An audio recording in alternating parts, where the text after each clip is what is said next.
আর hello everyone, আমার ছোট ভাই রাশেদ কিন্তু আপনাদের একটা লোক শোনাবে, তাই আপনারা শুনতে থাকুন। হ্যাঁ বলো ভাই।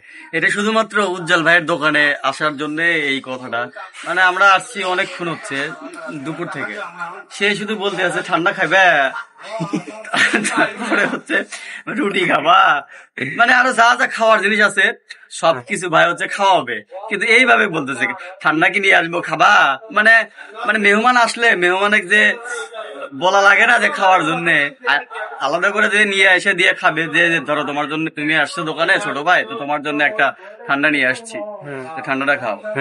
এইভাবে হলে এবারে মেহমান খাবে। আপনি যদি মেহমানের বাড়ি নিয়ে যায় করছেন আজকে তো হচ্ছে গরুর মাংস রান্না করছি, মুরগির মাংস আছে, কোনটা খাবে?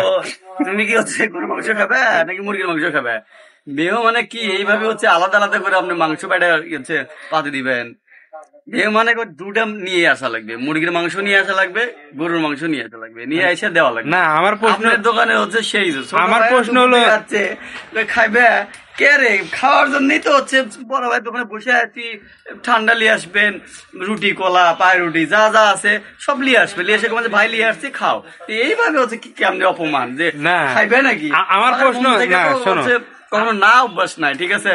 আমার প্রশ্ন হলো, আমি কিন্তু তোমাকে কয়েকবার বলছি যে ঠান্ডা খাবে না স্পিড খাবে, ঠান্ডা খাবে না স্পিড খাবে, না কলা খাবে না পাউরুটি খাবে।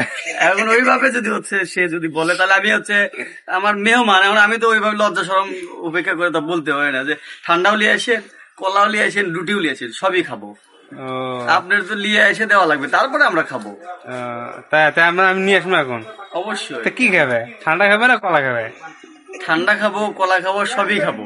এই জিনিসটা এইভাবে না বলে আপনি নিয়ে আসেন, আপনার মন যা চায় আপনি মন থেকে যদি খাওয়ান, তাহলে আপনার যদি হচ্ছে করলার জুসও নিয়ে আসেন, তাও আমরা খাবো, কোনো সমস্যা নেই। আচ্ছা আচ্ছা, ভালো থাকবে।